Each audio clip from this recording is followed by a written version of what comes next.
This is Metalcast finally coming back at you. Finally, yeah. Finally. What's up? What's up? Yeah, we're bi-weekly, supposed to be. Music discussion with Chad and Rich. We're out of Columbus, Indiana.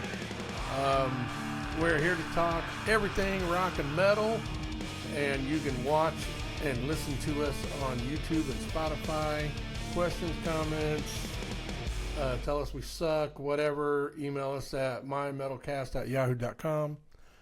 And we're ready for our Judas Priest episode finally. Yeah, some fucking original hardcore heavy metal, dude. Yeah, we've had a little bit of a hiatus because, you know, life happens. Hey, do you consider Judas Priest hardcore heavy metal? No. No? No. I consider them metal. Metal, yeah, definitely of course. Metal, yeah. Heavy metal. Yeah. Because they are a big part of that new wave of British heavy metal. Well, maybe hardcore takes on a different fucking term these days, you know. Yeah, I mean, you know, there's so many people that like to put fucking a shit ton of labels on shit. Right. So, and it just gets kind of irritating. Yeah. But they are metal. Yeah, but hey, what you wearing there? Some Metallica. Just like you. Yeah, yeah. What are you wearing that for? Because I went and fucking seen them. Yeah, that was an awesome show, wasn't it? Yeah, it sure the fuck was, dude. I was, yeah, except for the first night. Oh my God. Yeah. Well, you know, just so everybody knows, into that. Me, Rich, and my two daughters, we went and saw Metallica at Soldier Field. Metallica weekend in Chicago. Yep, Chicago. That was August 9th and 11th. Yeah. It was a great show, but we had some transportation issues. Yeah, the first night on Friday night. So we tried to do the train. We drove to the nearest train station from your sister's. Yeah. She lives in Huntley, Illinois, which is about an hour outside of Chicago. Yeah. And then we took the train into downtown Chicago, got off there, and we were still really far away from Soldier Field. that was a new experience for you and your daughters, wasn't it? Yeah. So we took a taxi to Soldier Yeah. Field. That was $35 fucking dollars. Yeah, for 3 fucking miles. Yeah. And a fucking jerk off fucking driver. Oh my God, that dude! I thought he was gonna kill us. Yeah, he was. But I mean, it was still cool. They played awesome. Mammoth opened up. Yes. And then Pantera played, which I liked hearing Pantera. They sounded good. Oh, dude, everybody that was commenting on that was like, fuck yeah, Pantera was so awesome. And I'm glad I'm glad, you know, it is a tribute. They're not trying to be Pantera. Right. So, but they're doing a good job at what they're doing. Zach Wilde and Charlie Benante are doing an excellent job. I Yeah. mean, Charlie, everything they played, he played beat for beat on the studio albums what Vinny played. Yeah. And I mean, and he's probably one of the only ones that can do that. Yeah. Because he's a monster drummer. He's been a major influence on me for years. Right. So, but yeah, they were great. Metallica is I don't give a fuck what anybody says. Metallica is at the top of their game right now. They're all playing better than they ever have before, and they're all in great shape. Yeah, that you can tell. I got to give them that. Absolutely, you can tell that they are taking care of themselves. Yeah, and they're doing shit right, and they're having fun. They have to, because what they're doing is fucking hard. Oh, it man. It really is. And I tell you, I've seen some great Metallica shows in the past. You know, what we seen this last time, it was fucking good. It ranks up there, 1, 2. It's one of the best fucking shows I've been to in since forever. Right. I mean, it was that good. They played that well. Yeah. And I don't remember if I told you or not, but I bought on iTunes. I bought the shows we went to. Oh, you did? Yeah, I bought the MP3s. There you go. Yeah. And man, they just, and what blew my mind was the second night they fucking played Fight Fire with Fire. Yeah. And that, man, I mean, and you, all First the fucking night opened up with Creeping Death. Yeah. All the Lars haters, I mean, I don't give a fuck. He's been one of my major influences since I started listening to Metallica Right. when I was younger.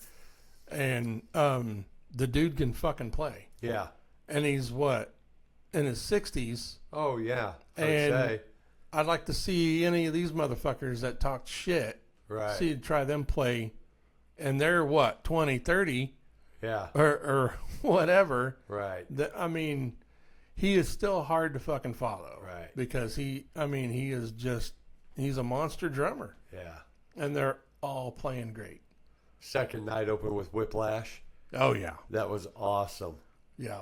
And I'm glad that they played Blackened. Blackened, yeah. Blackened was badass. Yeah. So, yeah, we had a lot of fun. It was really cool for me, too, and I'm glad Rich was there with us because that was my daughter's first Metallica concert, and they fucking loved it. Yeah. You know, they're Swifties and everything, and they have a lot of different music taste, you know, but, you know, I raised them on metal, so. When you have a show like that, you know, I mean, how many other bands are doing this type of shit, you know, where they're still kicking it? They have the great music to get out there and fucking perform. Yeah. You know, they have the money to do what the fuck they're doing, you know, Oh, yeah. and put on these great shows. The music was great. The lighting was great. The pyrotechs were great. Yeah. The fucking atmosphere was great. Soldier Field, They're kind of fucked up. Yeah. But it was still a great venue. Soldier Field can go suck a big fat cock, Yeah. but you know, and their stage, you got to say something about their stage Oh, that because stage is fucking it's awesome, it's dude. like no other. Yeah. And I can't believe they travel with that fucking thing. Right. I mean, that thing is so unreal. And for those of you that don't know, the stage that they're playing on, they've had, you know, they hired their own engineers to engineer this fucking stage for them. Right. And, you know, they've had the Snake Pit since the 90s. Yeah. And it The used Black to, Album come out with Snake Pit. right.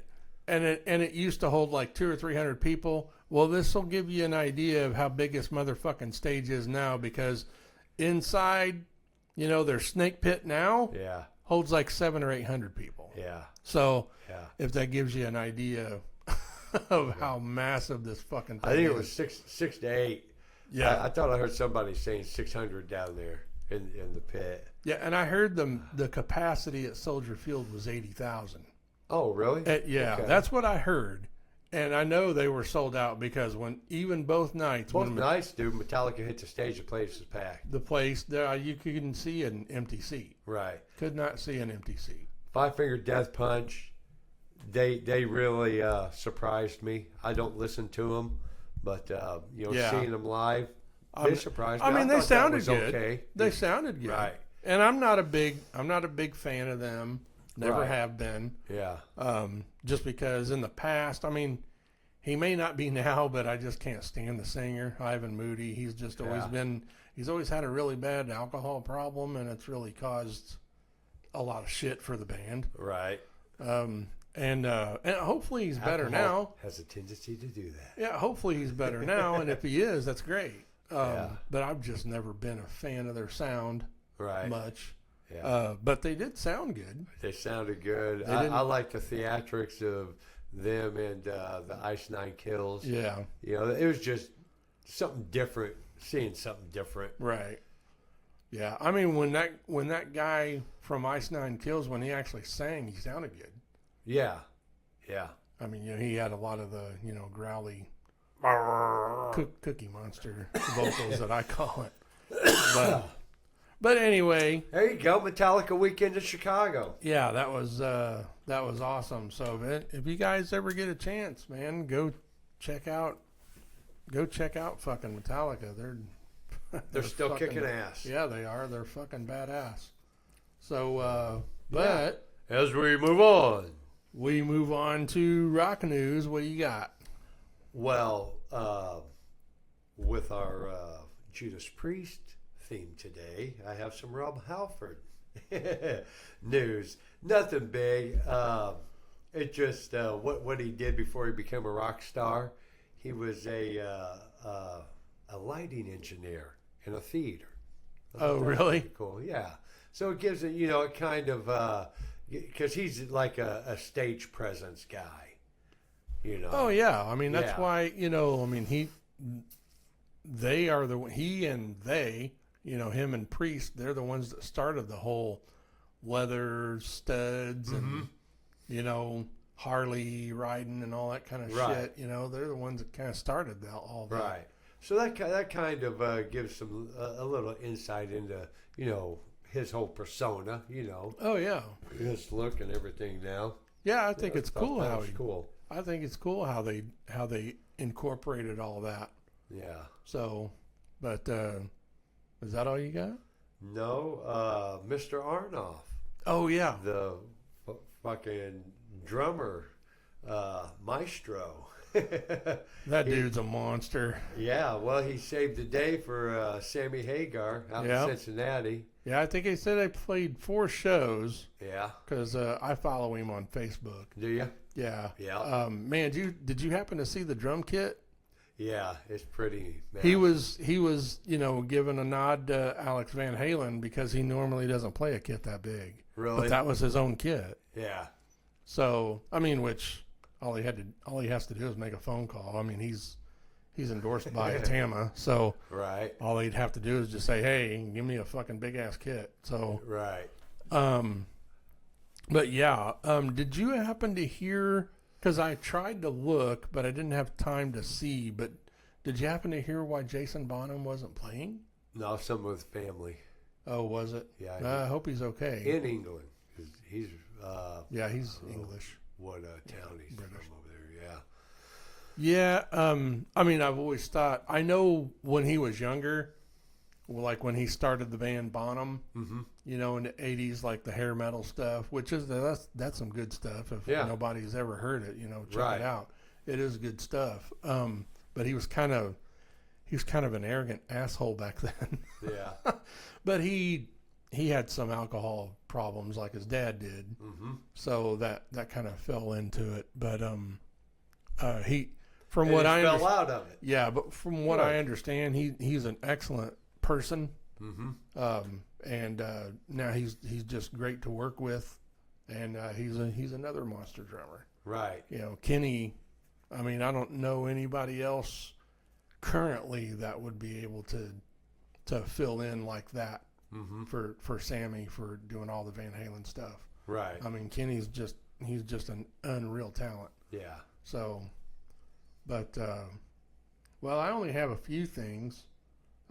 Did you have any more, cuz? Just the Sid Wilson Slipknot dude getting burned. Oh yeah, I heard about that. I think it's his face.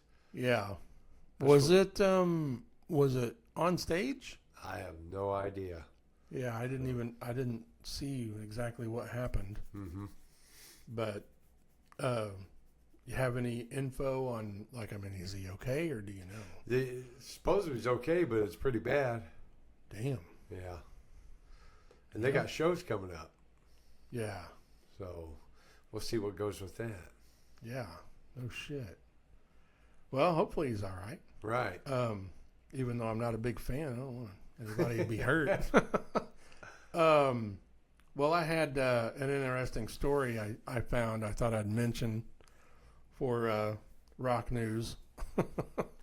It's Dave Snake Sabo. He's a guitar player of Skid Row. Mm-hmm.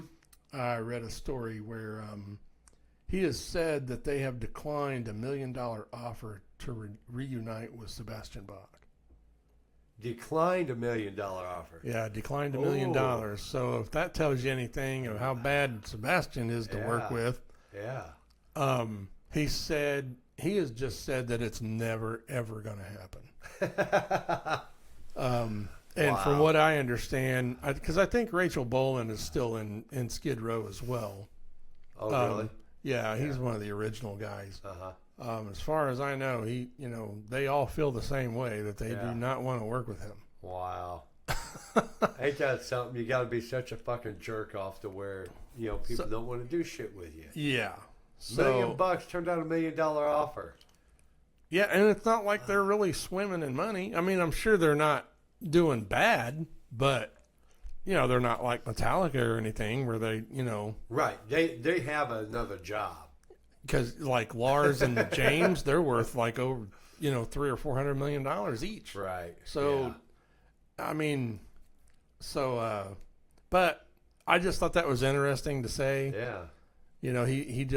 Dave just said, that's never, ever going to happen. Right. They don't ever want to work with him again. That's crazy. Yeah. So, which I always thought Sebastian had a great voice. Oh, yeah. Great voice. Yeah.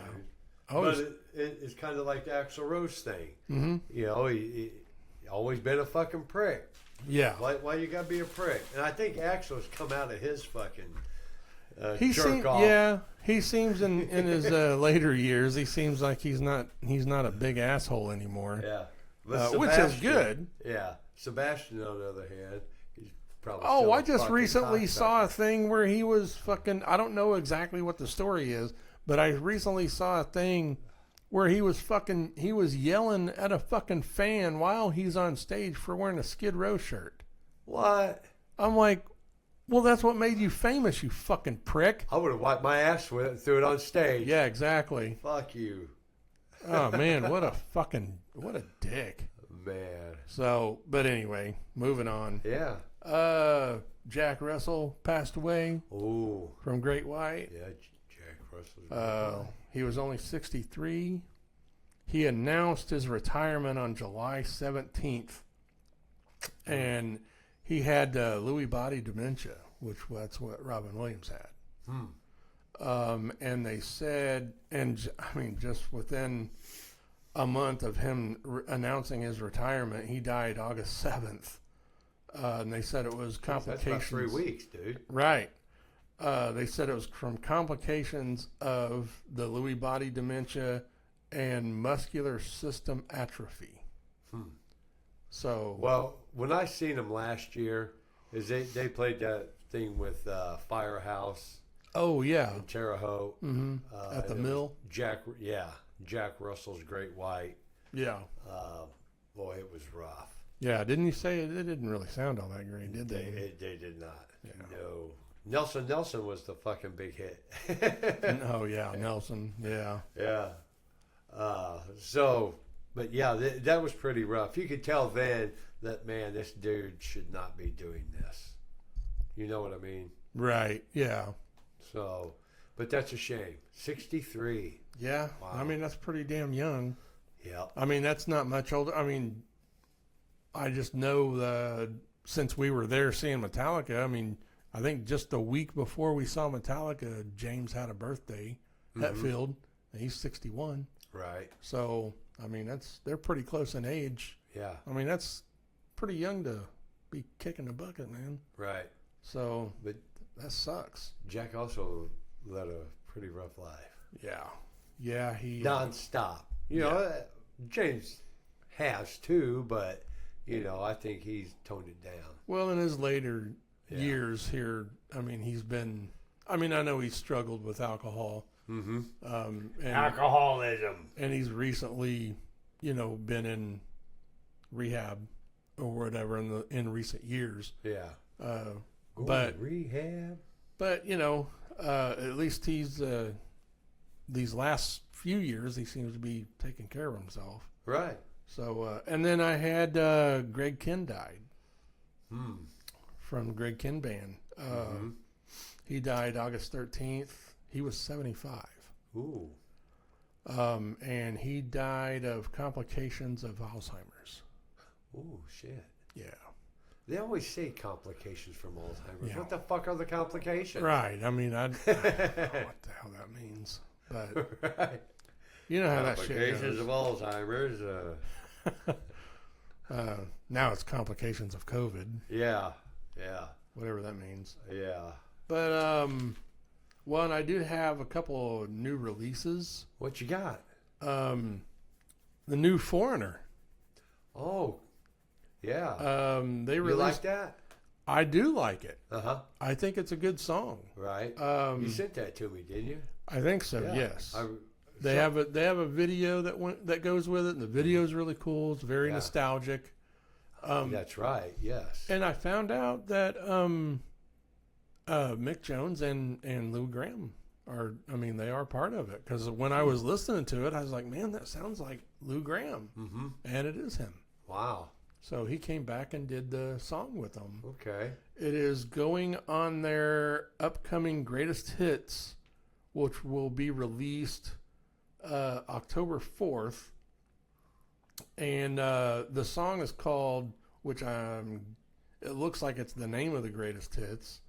It's called Turning Back the Time. Yeah, Turning Back the Time. That's right. And the album spans from 1977 to 2024. Okay. And the new song does feature Lou Gramm and Mick Jones. Yeah. And the song is great. The video's great. Yeah, I thought so. I think it's I remember watching it. I think it's a great song. Yep. And it's a really cool video. Right. Very nostalgic. Yeah, it gives you that nostalgic feel. Yeah. Yep. So for those of you like Foreigner, they're awesome. Oh, awesome everybody band. likes a little Foreigner. Yeah. Shit. And and this song can't is beat- really good. Jukebox Hero is one of the greatest rock and roll. I love a rock and roll song about rock and roll. Yeah. And that fucking song right there nails it, dude. Oh yeah. If you have fucking love for fucking rock and roll music in your heart, that's it right there. Definitely. So. Yeah, it's great. The only other thing I have is what's his name? Corey Marks. I guess he's a country rock singer songwriter. His first album was 2015. They released a song in the summer called "Make My Country Rock," released July 26th. Which I heard a little bit of it and it sounds cool. Mm-hmm. But the reason why I'm mentioning it is because it has Travis Tritt. Oh, cool. SULLY from the singer GODSMACK, and Mick Mars from Motley Crue playing guitar. Really? So That's a hell of a mix-up. yeah, I thought that was pretty cool. Wow. And I guess Mick and Travis have played and been a part of one or two of Corey Marks' songs before as well. I think they did something in 2020, which I didn't know that, but I thought that was pretty cool. And what I heard of the song sounds pretty neat. Right. So you guys want to check that out. Yeah. So our next would be birthdays. Birthdays, right. Sure, you have some birthdays. I do. And I went back a little way since we've had a little bit of a hiatus. This is probably going to be a long one, just right? for people to know, so we can get caught up. And It it's happens. because we can do it because it's our fucking show. Yeah. So we'll kick off August 4th, 1901. Louis Armstrong. Great musician. Oh yeah. Man, so talented. August 10th, 1909. Leo Fender. Oh, cool. Yep. Great addition to the music industry. Oh, definitely. August 12th, 1949. Mark Knopfler. Oh, nice. Dire Straits. Yeah. He's badass. Huh? He's badass. Yeah. Did you know him and Brian Johnson from AC/DC are friends? Oh, for real? Yeah. Wow. I saw them. I can't remember what it was, but I just thought that was funny. Yeah. It seems like a unusual friendship. Sure. Yeah. But yeah, I guess they're really good buddies.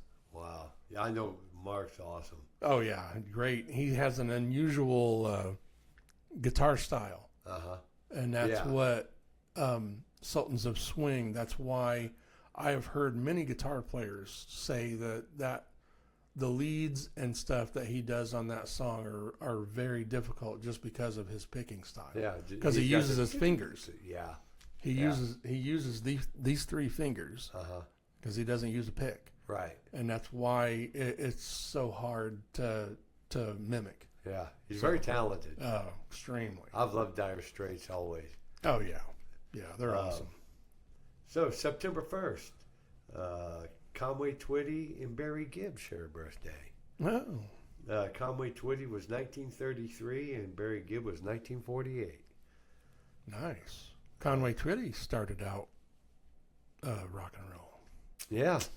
Yeah, but he did go into country right away. He started out a rock and roll. He came to Carlisle, Indiana in 1976 for the bicentennial parade that went through Carlisle. Oh, really? Yeah, and he was there. They got all the local women. They all got pictures with him, you know. And yeah, their granny panties were all wet. Yeah. Well, back then they weren't grannies yet. Well, probably some of them. Might have been. I don't know. They all were. Yeah, all about Conway Twitty. Yeah. Let's see. September 4th, Gary Duncan and Greg Elmore, both of them born on the same day. And I was thinking about looking into this a little deeper because it's just so weird. September 4th, 1946. Gary Duncan's the guitarist. Greg Elmore, the drummer for the Quicksilver Messenger Service. Never heard of them. Yeah, me either. But I don't know. They both got two different names. They may have been brothers. I didn't look into that. I should have looked that up to see why that was. Because I was like, man, this is fucking wild. Well, it could have been a big coincidence, but yeah, maybe like one of them has a stage name or something. Yeah, it could be. Yeah. So. Yeah, I'd never even heard of that band. No, It was like, what the fuck is that? Quicksilver Messenger Service? What the fuck is that? Okay, September 5th, 1946, Mr. Freddie Mercury celebrated. Nice. September 6th, Mel McDaniel. That's where I come up with that. Baby's Got a Blue Jeans On when I was playing it when you come in. Oh, yeah. He was on there. And I seen that. I was like, oh, shit, man. That's a good old tune. 1942. Also on September 6, 1944, Mr. Roger Waters. Nice. And on the 10th, Joe Perry, guitarist of Aerosmith, 1950. And on September 11th, 9/11, 1953, Tommy Shaw. Oh, nice. From Styx. Very talented dude. Oh, yeah. He saved Styx. Yep. Yes, me. On September 12th, 1952, another talented individual, Neil Peart. And on the 13th, Peter Cetera and Randy Jones. And guess where Randy Jones comes from? Randy Jones. I don't know. He was the cowboy of the Village People. Oh, nice. The Village People again. How many of those motherfuckers are there? Well, we may have already come around because is this an anniversary show? Oh, I bet it is. Aha. Let me fucking look. Oh, I bet I never wrote down the date because we're already into August or September. Oh, well, I think our first show was October. Was it? Yeah, I'm pretty sure. Oh, man. I pretty don't sure know. it was October. Let's see. It might be on mine. There's our first show. Well, I remember us doing a Halloween episode too. Yeah, I don't know. But that may round out the Village People. It's getting close because we damn near went through a year. Oh, here it is. Episode 1 was posted October 13th. Oh, okay. Yeah. So, and that was our Van Halen show. Our Van Halen show. Yeah. Yeah. Yeah. So we got a month. Yeah, we're close. I mean, Yeah. we're close. We're coming up on our year. So yeah, that's got to round out the village people. It has to. Yeah. But I see that, I was like, yep, got him down. So, and some other stuff I looked up in honor of our Judas Priest episode. Judas Priest formed in 1969. Other newly formed bands in 1969 were Blackfoot, Thin Lizzy, UFO, Uriah Heep. Those were all very talented fucking bands right there. I tell you, Blackfoot doesn't get enough credit. I know. Ricky dude. Medlock doesn't get enough credit. That dude is insanely talented. Right. Insanely talented. He had a freaking awesome voice. And his fucking guitar. I mean, we did a Blackfoot episode. Yep, we sure did. Because, I mean, I grew up listening to them. And I thought they blew fucking Skinner away. Yeah. I mean, his voice. Skinner could put together a good tune. They can put together a good tune, make it sound great. You know, about like Creedence Clearwater Revival, you know. They can pick and make everything sound nice and good. Yeah, but that was all John Fogerty. Yeah. I mean, he was Creedence. Yeah. But Ricky Medlock, he was Blackfoot. Yeah. I mean, he wrote everything. He sang, played guitar. Yeah. And I mean, and he was a drummer for fucking Skinner. Right. But then he went back later on and became, he was a guitar player for Skinner. So, and he was when are they still playing? Yeah. Are they? Yeah. I mean, I just never really thought that Ronnie Van Zant had a good voice. I just seen ZZ Top and Skinner show. That's going on somewhere. Yeah, that's right. Well, I just never thought that the original singer of Skinner had a good voice. Right. It's just my opinion, but anyway, sorry. Hey. Going off on my tangents. So albums that come out albums in 1969. Alice Cooper, The Pretties for You, Deep Purple self-titled, Zeppelin self-titled. Oh yeah, Zeppelin 1. Yeah, there was some real awesome shit happening in 1969, starting in 1969. Yeah, everybody said, "Oh, that's the end of an era." I mean. Fuck, some good shit still went on. I mean, like Zeppelin 1. Well, it was the start of. I mean, it was getting ready to be the start of metal. Yeah. I mean, you had some of those early bands that were getting heavier, right? And that was starting to come around. Zeppelin was with some deep bluesy stuff. Yeah. I mean, just look at. I mean. Like Led Zeppelin 2. Whole Lot of Love. You can't, that fucking riff right there, you can't get any more metal than that. Yeah. I mean, especially at that time. Right. And then 1970 comes around and here you got Black Sabbath. Right. So, I mean, that, 69 was the start of metal. Yeah. In my opinion, there were a lot of, like some of those earlier bands that you'd mentioned, like from England and, the British bands, they were heavier. Right. We just didn't know who the fuck they were. Right, exactly. But yeah, but anyway, more tangent. Yeah, that's all right. So where are we at now? Oh, you done with the birthdays? Yep. Well, our spotlights are next. Spotlight, awesome. Well, I'll kick it off. Go ahead. Mine is, and I do believe this is how you pronounce this, ESCUELA, grind. ESCUELA. I think you're right. ESCUELA grind. Yeah. Some pretty heavy stuff. Yeah. It's I wouldn't quite say death metal, but they're not. I don't think I didn't hear them doing blast beats or anything, but they have the growly vocals. Yeah. But they're from Pittsfield, Massachusetts. Yeah. Yeah. Yeah. So And yeah. a couple chicks and a dude, and they're pretty fucking good. Yeah, I think the one chick, she's a bass player, and then the other one's the singer. Mm-hmm. Yeah. And then two dudes play guitar and drums. I love a good chick that gets up there on stage and just fucking gives it her all. Oh yeah. Lay it out there and fucking do it. Yep. Absolutely. So, and they will be playing. Anybody up there in Chicago liking anything like that?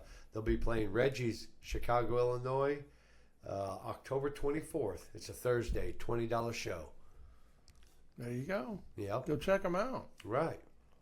My spotlight is it's an instrumental song called "Into the Arena." Oh, nice. By Michael Schenker Group. Came out in 1980. And I didn't know if you knew this or not. I didn't tell you beforehand. Mm-hmm.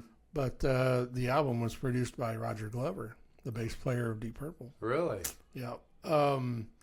And the reason it kind of ties in with our featured band, the drummer on that album is Simon Phillips. He absolutely incredible drummer.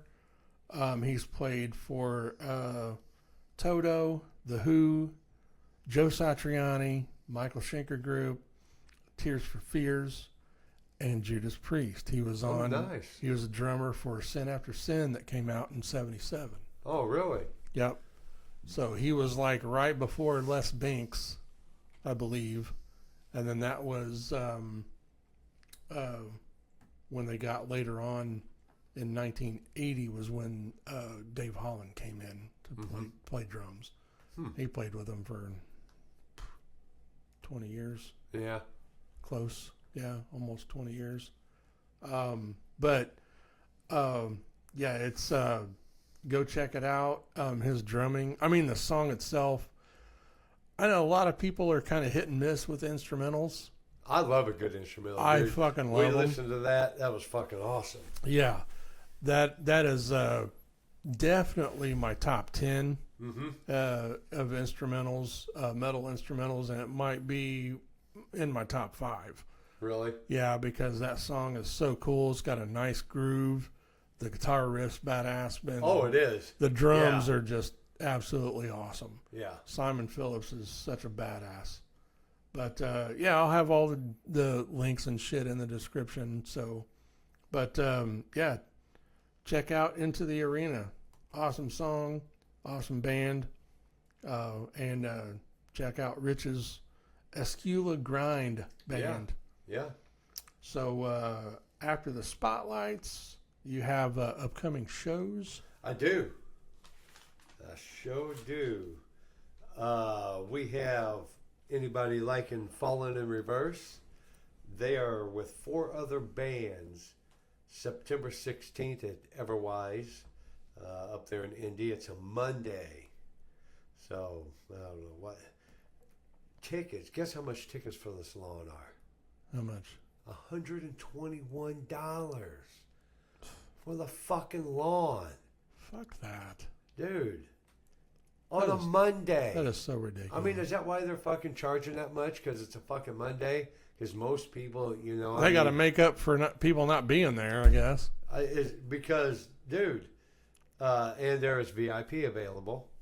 And the Pavilion, the tickets look pretty pricey.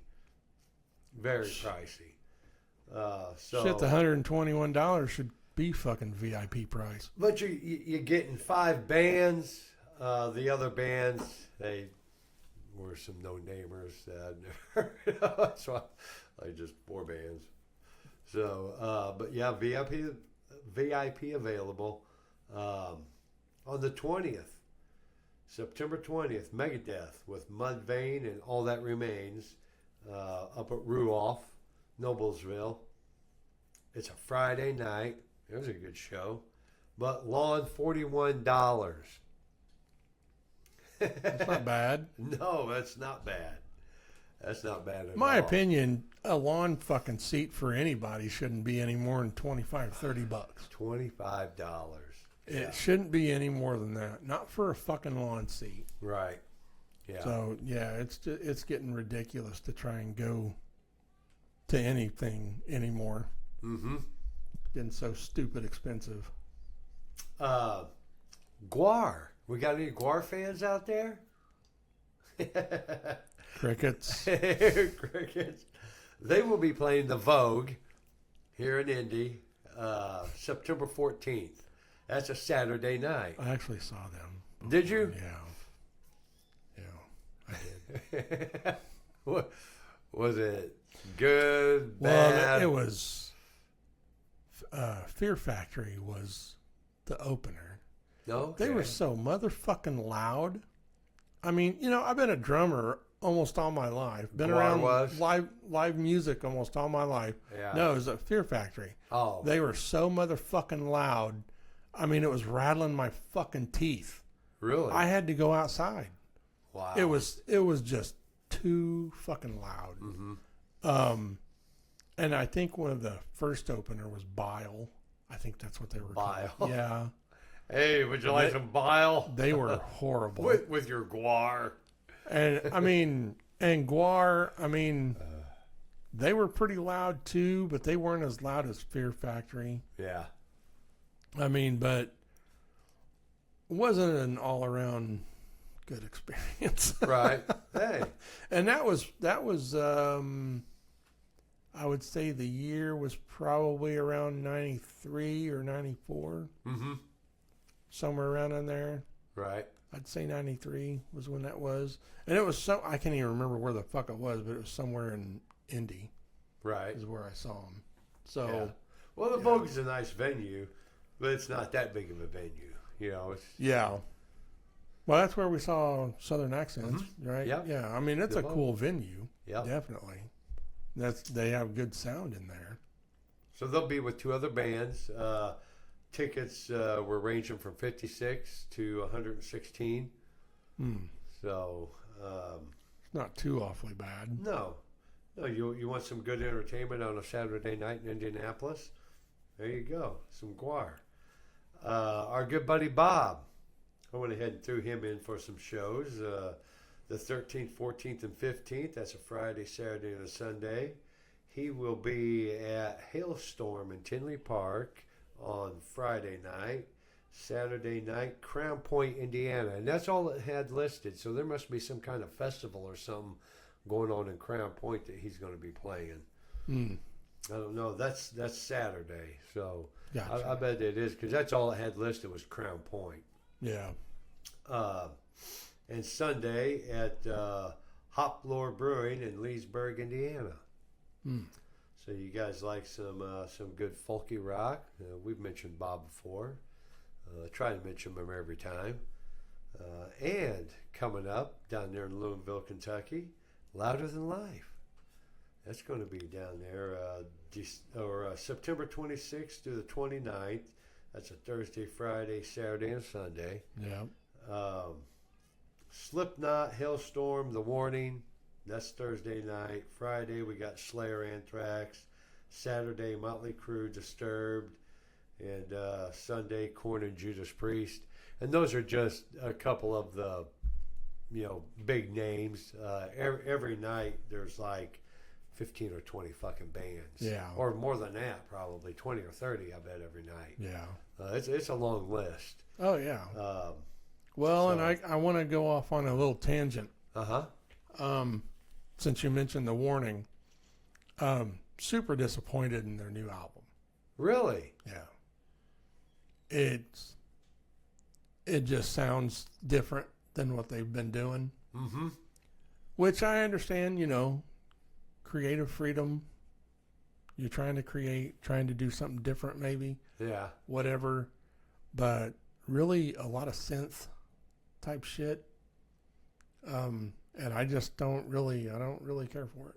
Really? Any song that I've heard, I guess I need to go back and listen to it again, but I can't even remember when it was released, but yeah, it's been a few months. But I was so looking forward to it. Yeah. And I'm just so disappointed because I'm just such a fan of them. Yeah. You know, they're super talented. Right. But I'm just afraid they're on that. I don't even know how to explain it. Well, maybe I can land an interview for us, and we'll ask them. Yeah, I mean, why does your new album suck? Oh, sorry. I mean, I don't even know how to explain it. It just sounds like they kind of got on the bandwagon of weird shit. Yeah. I don't know how to explain it. I mean, it's definitely because nobody's going to throw money at them unless they do the weird shit. Yeah, I mean, and they're caught up in that stuff because they're getting. I mean, they've got some pretty big sponsors. I mean, Pepsi. Oh, really? Yeah, I mean, and I don't know if it has anything to do with that. I mean, I'm assuming it's because they don't have the same producer, David Bendeth. I think that's his name, Bendeth. He did their last album, right? Error, which is a great album. Yeah. I wish he would have done this because they have a different producer. They had other songwriters. And I think it's just more of the label that's pushing them in this direction. Right. And it's more commercial. To me, it sounds like it's steering away from rock and what their root is and what they've been doing. Right. Because they've been, up until now, they've been really consistent. Sure. With their songs, their Progressed. writing. Yes. Yeah. And I mean, they've just, Error was a fucking awesome album. Yeah. Great album. But this one sucks. Maybe they want to tone it down a little bit and go on a tour with it toned down, and then they'll come back with some kick-ass shit. I don't know. Well, maybe I'm just being a little too hasty. Maybe I should probably go back and before I open my mouth, I should probably have listened to it again. But yeah. I'm just going off of what I've heard so far. Right. But I don't know. So that's my tangent. There you go. All right. Whatever. So, yeah, that's upcoming shows for the most part. Gotcha. Well, moving on to... this will be our 6 shot. Oh, nice. Yes. Nice. So this is our 6 favorite songs of our featured band, which Judas Priest. Judas Priest. And let's see. You can kick it off with what is your first one, and before people know. Rich and I don't discuss. We find out when you guys find out what our 6 shot is. So that makes it fun. Yeah. So what is your first one? My first one is You've Got Another Thing Coming.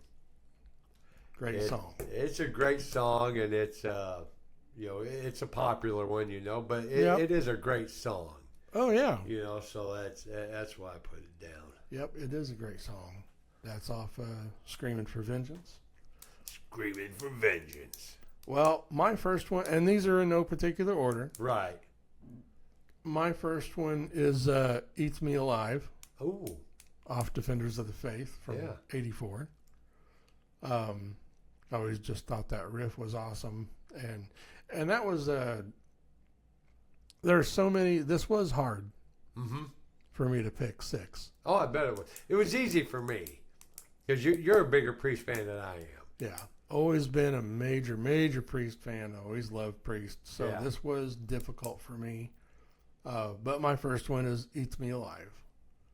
Awesome. What's your next one? My next one is Painkiller. I have that too. Do you? Yep. Oh, Painkiller. Yep. Yeah, that's an awesome fucking tune, dude. The fucking lyrics, everything. I mean, it's Oh, yeah. Really fucking awesome. Oh, yeah. Well, my third is Living After Midnight. Oh, nice. Yeah.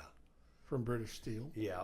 And, it's more, they're popular, but I love that fucking beat right at the beginning.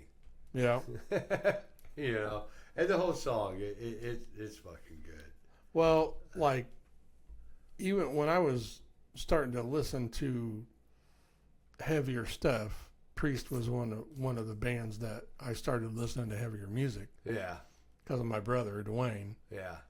And, you know, when he was in high school, he had this band, you know, they'd come over and jam, and if he would, you know, like go use the bathroom or take a break or whatever, they'd call me Little Monk. Say, I'll get Little Monk on the drums there, and they asked me what I wanted to play, and it was always Living After Midnight because it started out with the drums. Yeah.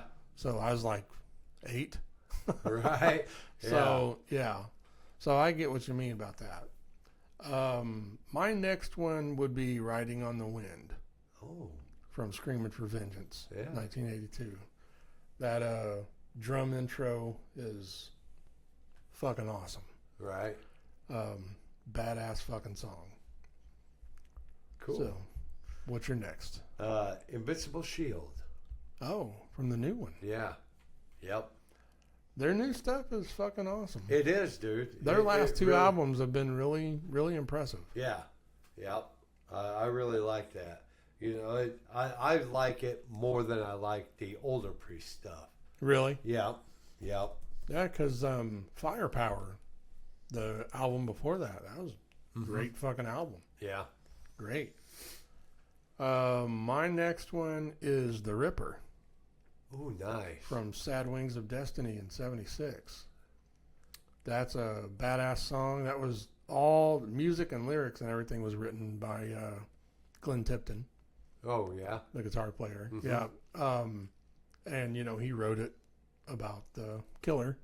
Yeah. You know, and I just think the lyrics are just fucking awesome. I mean, and it's just an awesome song all the way around. You know, music and lyrics are awesome. Right.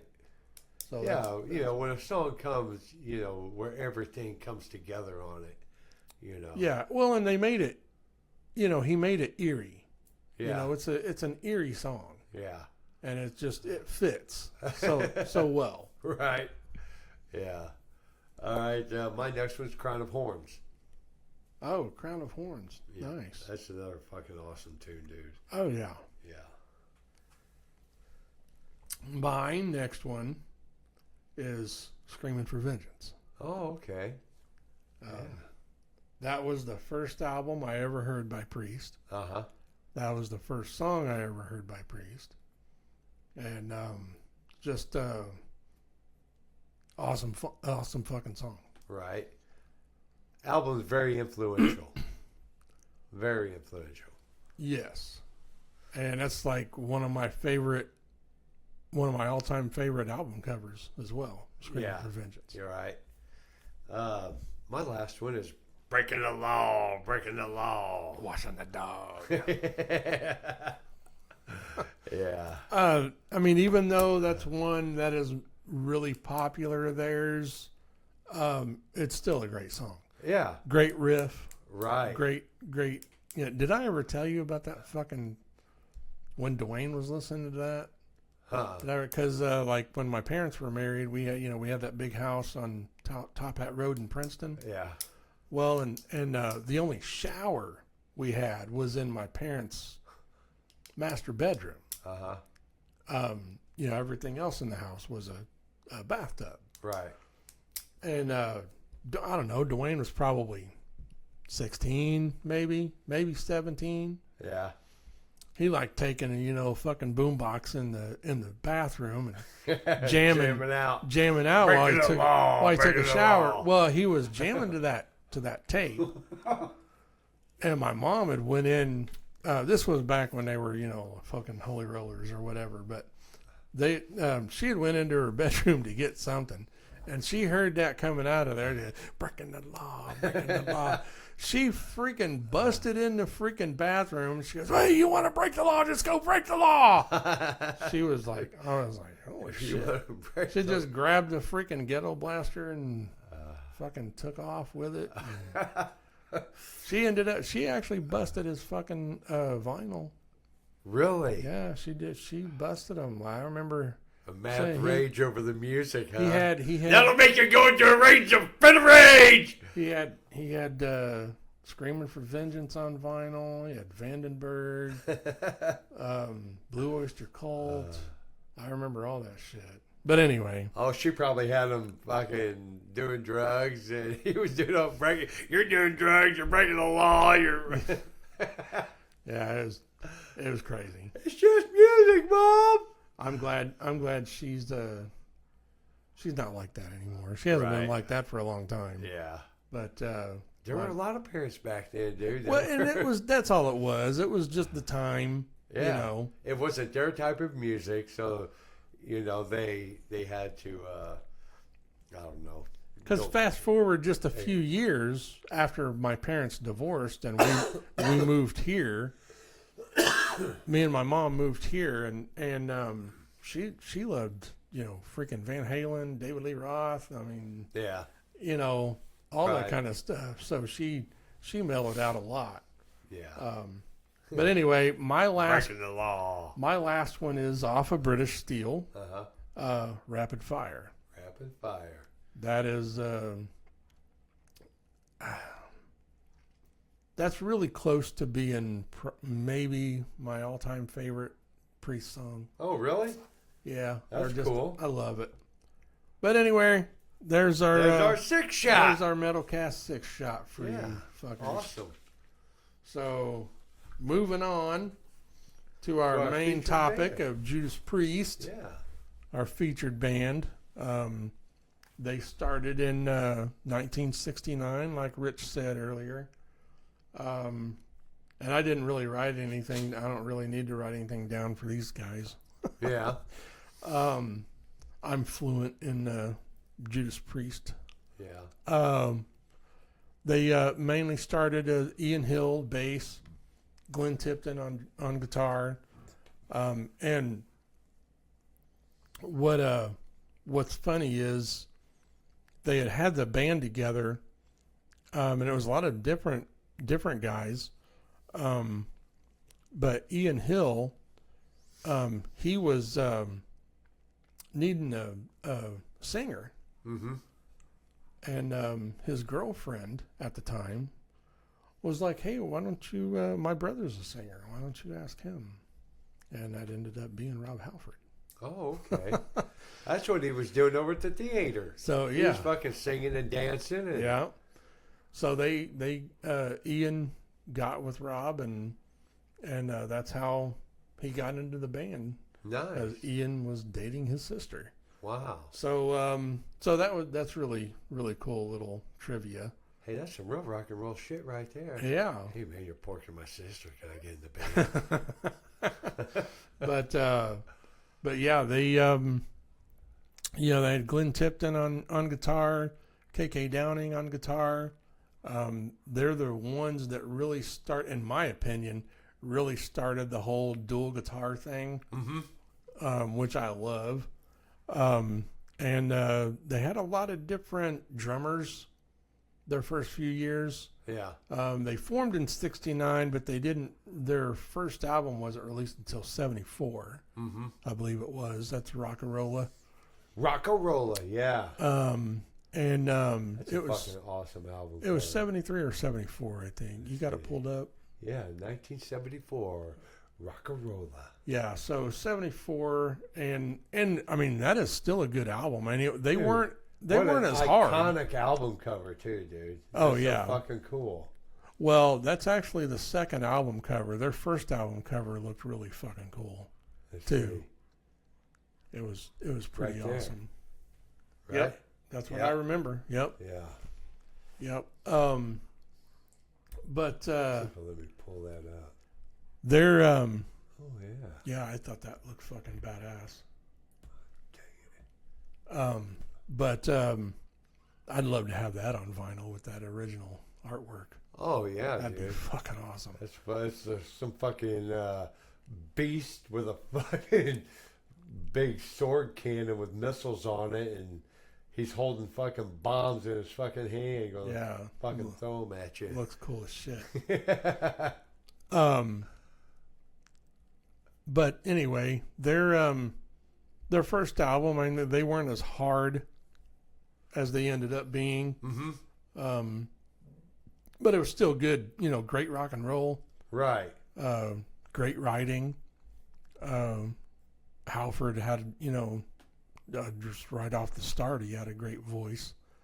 You can tell in the earlier stuff, though. I mean, he wasn't quite as refined. Right. I'm sure they were all fairly young anyway. Right. But yeah, it ended up. They had Les Binks. He was one of their drummers. He's a badass drummer. Had Simon Phillips, like I mentioned before. And then in 1980 was British Steel. That's when they got Dave Holland on drums, and he stayed with them up until after Ram It Down. Ram It Down. Yeah. That was their last album with Dave Holland, because they had already started writing for Painkiller, and Dave was just like, I'm getting too old for this shit. Right. Right. So he retired from Priest. And if you listen to Ram It Down and then listen to Painkiller, the writing, it was just getting much faster and heavier. Well, dude, I mean, they were kicking out albums left and right. They had 2 albums in 1978. Yeah. Stained Class, Killing Machine. Right. I mean, they were really kicking a lot of shit out real quick. And Killing Machine, I believe, that's actually, we know it as Hellbent for Leather, I believe. Oh, really? Yeah. Let me pull that up and see what's on it. I'm pretty sure that's... Yep. Yeah. That's exactly what it is. Yeah, Hellbent for Leather. Because unlike in other countries, it was called Killing Machine. Oh, really? For whatever reason. Huh. But that'd be cool to have an album with that on it. Right, yeah. But then when they got, like with the Painkiller stuff, it was they hired Scott Travis, who is to this day still their drummer. Mm-hmm. He came in 1989, 1990. Painkiller was released in 90. Yeah. So, and Scott Travis, he was only 21. He was like 20, 21, 22. Mm-hmm. So he was young. He's from a band called Racer X. Which I believe he had played with Tony McAlpine as well. Tony McAlpine's badass. Mm-hmm. He's a badass metal keyboard player and guitar player. Right. That was, I saw them on that tour. I saw them on, first tour I saw them on, I did see them with Dave Holland. I saw them on Turbo in like 86. I believe it was Crocus that opened up. Right.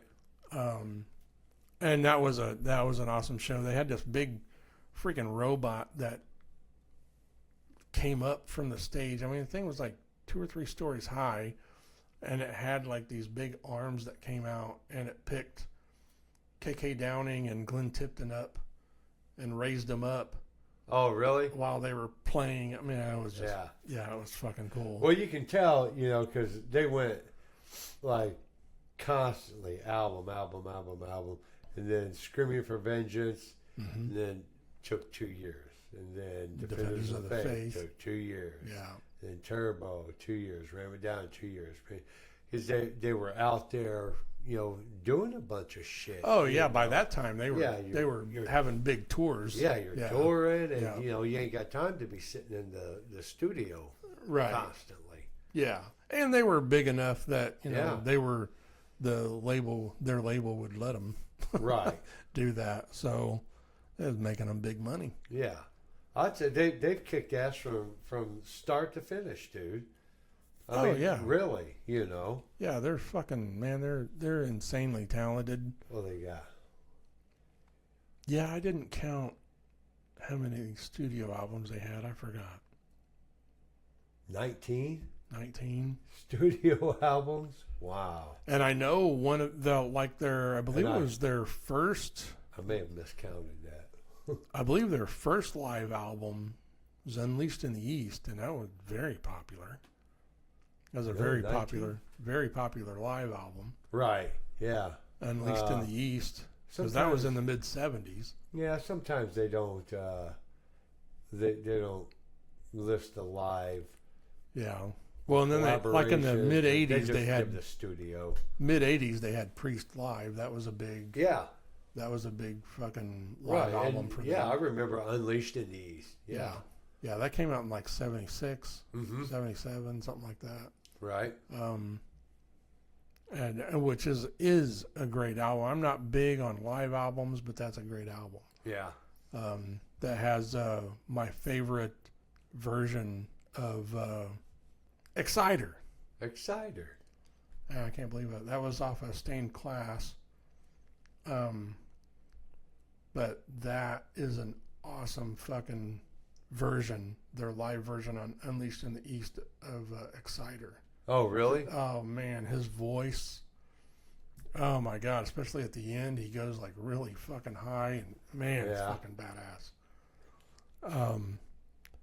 But I mean, you've heard me rambling on. I mean, what's your idea, and do you remember when you first heard Priest? Not necessarily. I think when I first would have heard Judas Priest, probably on the radio, because I don't ever remember having a Judas Priest cassette, CD, anything. But I've always, given Judas Priest their heavy metal, rock and roll props. They, like we said, they've been around from the beginning. I mean, you've always, if you've been into heavy metal, Judas Priest has always been right there. And consistently. So, and like they do have great stuff, and very talented. Halford's voice, man. He's one of the greatest, in my opinion, he's one of the greatest metal singers ever. Right. Ever. Yes. Yeah. KK Downing. I mean, there's so much talent that comes along with this band. Yeah. So, the music guy that I am, I think they're absolutely great. Yeah. Do I listen to them all the time? No. But, I think they're awesome. Oh, yeah. Great fucking heavy metal band. Well, they're mainstays as far as members. I mean, it's been, Halford left and, after Painkiller. Yeah, don't they have like 3 of the original ones still in the band currently? Or close to it? Well, they have Ian Hill, who's on bass. He's original. Uh-huh. Rob came back because he left and he started the band Fight. They have a couple albums, which Russ Parrish, he was one of the guitar players in Fight. Mm-hmm. I'd met him in Vegas. Right. And he's Satchel, the guitar player of Steel Panther now. But he was in Fight. And their first album of Fight, War of Words, that's a badass album. Right. But they got Tim Ripper Owens, who's from Ohio, to be their lead vocalist there after Halford left. And I think he was on 3 albums, and I mean, they just got heavier. Right. Scott Travis stayed with Priest as well, but he was also in Fight with Halford, the drummer. Dave Holland left after Ram It Down, and Scott Travis has been in since 89, 90. Right. Glenn Tipton, he's had Parkinson's. He's been diagnosed, I think it was in 2018. He's not out of the band. Andy Sneap, their producer, he's been filling in for him when he can't go. There are some shows that he does go to and play. But he is still one of the main songwriters, and he still does all the recording when they record new stuff. Oh, okay. KK, of course, he left. Right. And he started KK's Priest, which is pretty badass. Yeah.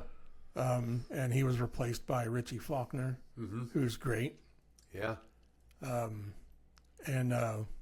So that rounds out the band now. Yeah.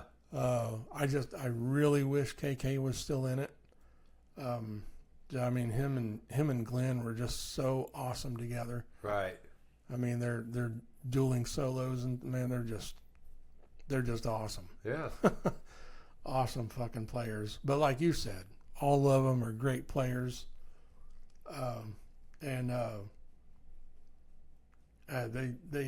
They've always brought talent and great music, to the table. Oh yeah, yeah. They've been very consistent. You know, when Rob came back to the band, they've been very consistent with their albums and their music, which is great. I mean, when Tim Ripper Owens was in it after Halford left, I mean, they got really fucking heavy. Yeah. I mean, really heavy. Heavier than they ever were. But when Halford came back, they kind of went back to their Priest sound. Right. Which I'm sure is due to Rob, and his writing. But they're all excellent. I mean, Scott Travis, he's one of my absolute major influences from when I was younger on drums. I mean, he's just a awesome drummer. And he seems like such a cool dude. Right. He's a tall motherfucker too. Is he? Yeah, he's like 6'5". Damn. And Yeah. he's a drummer? Yeah, he's a Wow. big, he's a tall dude. But yeah, man, it's they've always been really special to me. Dwayne first let me listen to them. Yeah.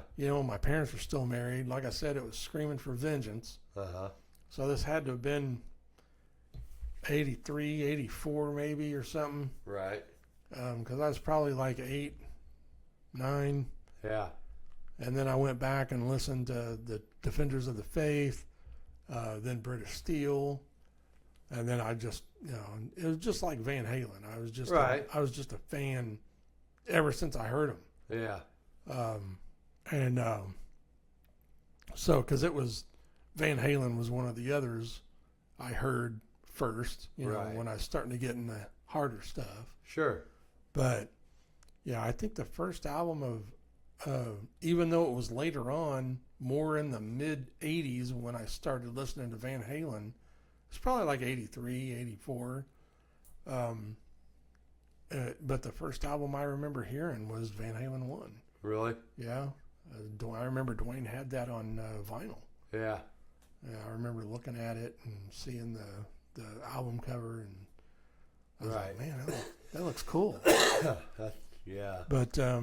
But yeah, and I thought the same thing of Judas Priest. Mm-hmm. Of course, back then I had no idea they were from, they were British. Right. I just, had no idea, but they, You see, they were on Hit Parader magazine. Screaming for Vengeance and Defenders of the Faith, those were awesome album covers. And then even British Steel, I think that's a fucking cool ass album cover. Yeah, it is. So, but yeah, they've always been a big part of my music and what I've listened to growing up and over the years. Always been a big Priest fan, and well, I think they still are. They're still big in music, and being an influence on even younger people these days. Coming into heavy metal. Well, they're kind of like Metallica, whatever. I mean, they have new generations of people discovering their music. Right. I mean, and they're still putting out good shit. Yeah. Yeah, their most two recent albums are fucking awesome. Yeah. Excellent music. Yeah, they definitely keep it coming, and oh yeah. Yeah, it's they're just fucking awesome. I don't know how many of our listeners, I don't know. Do you know of Troy? Is he a Priest fan, or do you know? I think he is a Priest fan. Is he? Yeah. Yeah. He should be. He's like an all-around music guy, but like we are. Right. I thought he was. Yeah. Yeah. He gives them their they've been around forever. So yeah, he gives them their props for being the heavy metal band that they are. Yeah, and just a note to the listeners and watchers or whatever, if you guys want to do your own 6-shot, you can comment or email us, if it's a band that you really like Priest or any of our other previous shows or whatever. I mean, let us know. We'd be interested to read that. Right. That'd Absolutely. Be cool. Oh yeah. Have your own 6-shot. Yeah. Give us a comment and let us know what you guys like. Yeah, that'd be cool. Fuck yeah. That'd be awesome. So who we gonna do our matchup? Yeah, we agreed on Iron Maiden. Yep. So they were formed in '75, so it's a little bit later than Priest. But kind of following that whole new wave of British heavy metal thing, because they were both part of that. They were both a big part of that. Yeah.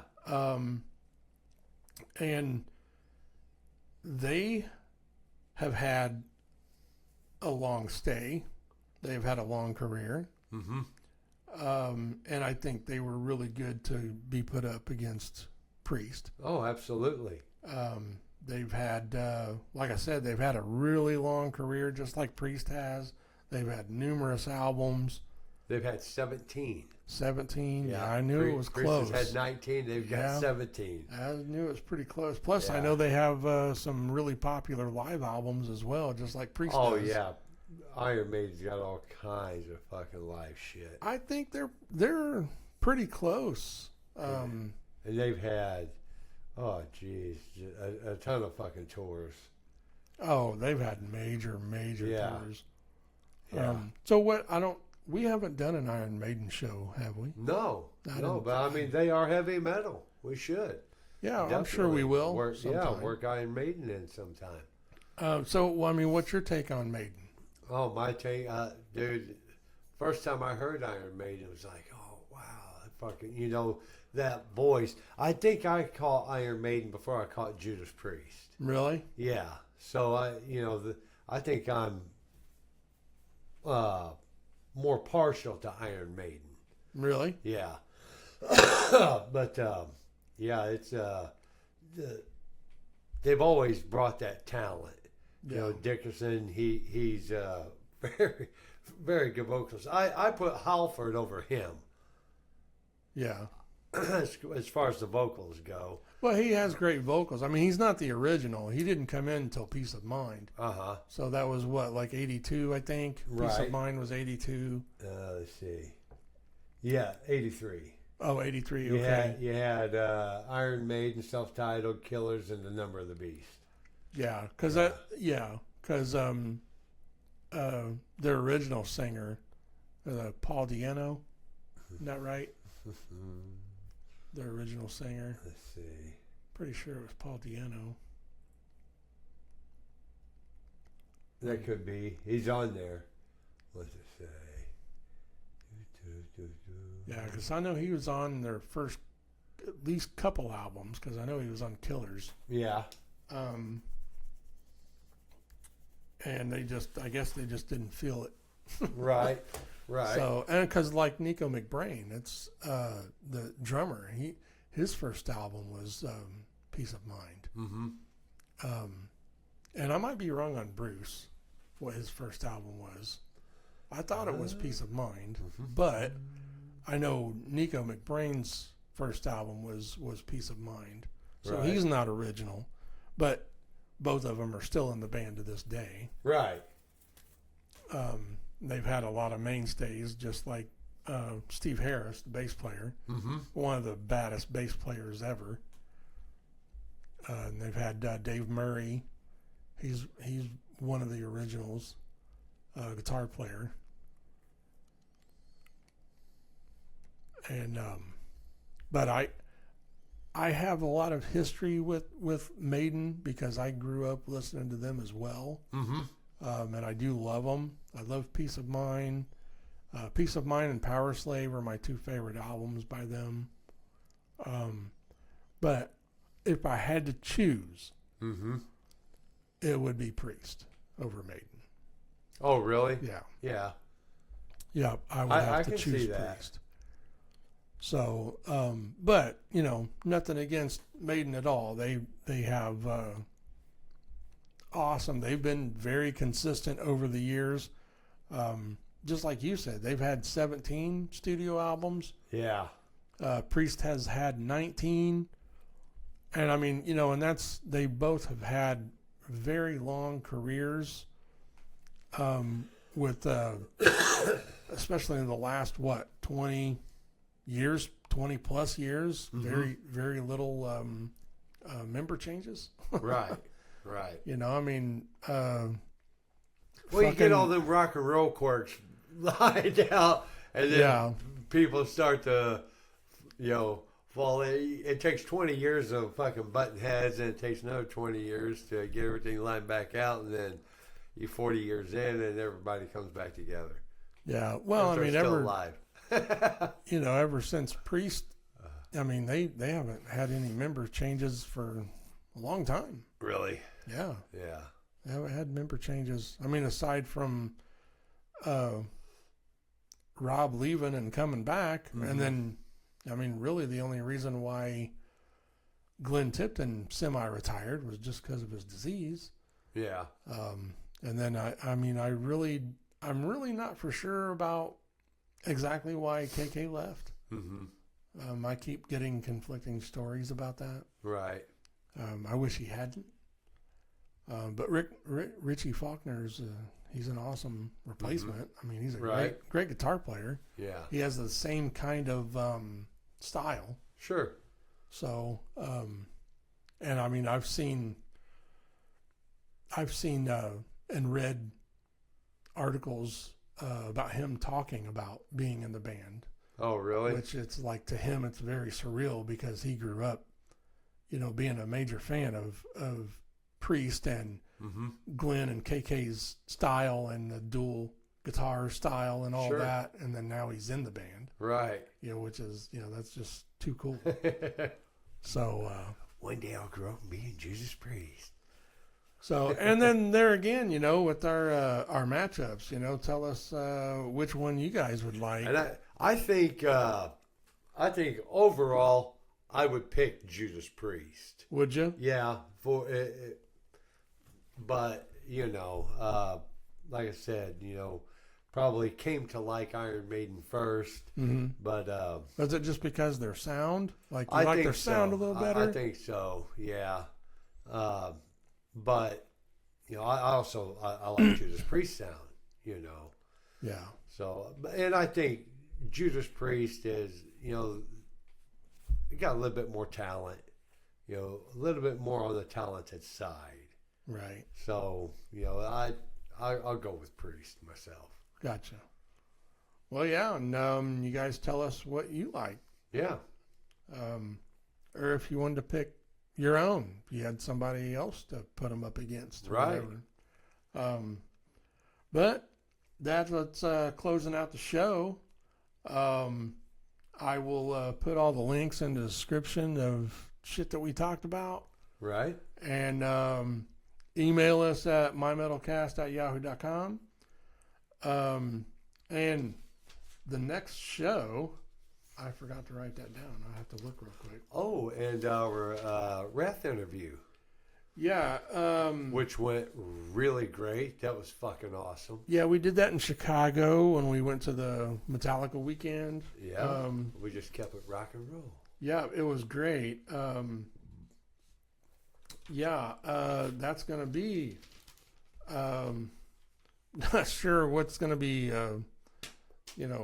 posted first, but... We had some technical difficulties. Yeah, which no seems idea to why. happen all the time for some reason. Well. Just my fucking luck.